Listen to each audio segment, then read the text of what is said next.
السلام عليكم ورحمة الله وبركاته. سؤالي لكل العرب وكل المسلمين: ماذا لو قريبا وفي أقرب وقت نصلي جماعة يوم الجمعة في القدس في المسجد الأقصى؟ لا شك إن ده هيحصل. لا شك إن ربنا قال كده في المصحف الشريف. لا شك إن عقيدتنا كمسلمين إن ده هيحصل.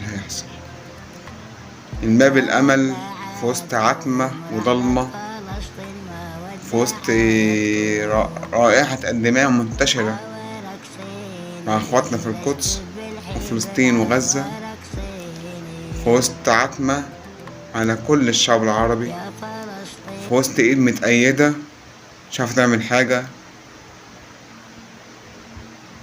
ماذا لو صلينا جماعة إن شاء الله في المسجد الأقصى؟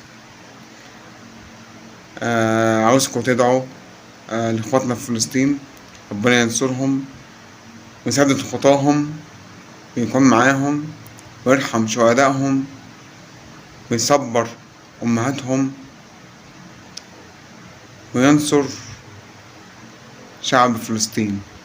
والنصر قادم لا محالة، إن نصر الله قريب. ربنا قال لنا في المصحف الشريف إن إحنا كده هنفتح فلسطين وهناخد فلسطين. الموضوع مسألة وقت، نستعين بالله، ندعي لهم. لو في أي حد فينا نقدر يساعد بحاجة يساعد، وإن شاء الله نصر الله قريب.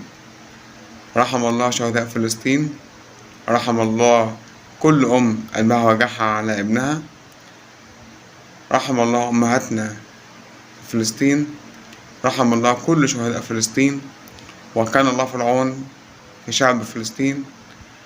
ربنا ينصركم، سدد خطاكم، إن نصر الله قريب.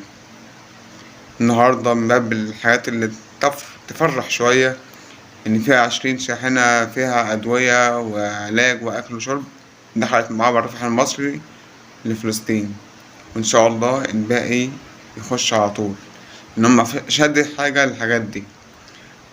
إحنا في إيدينا إيه؟ إن ممكن نتبرع للهلال الأحمر أو للجمعيات الخيرية اللي بتقدم مساعدات لفلسطين، ندعي لهم.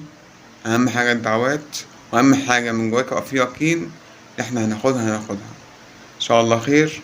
ربنا معاهم، سدد خطاهم. العبد الفقير لله، سعيد الجناين. سلام.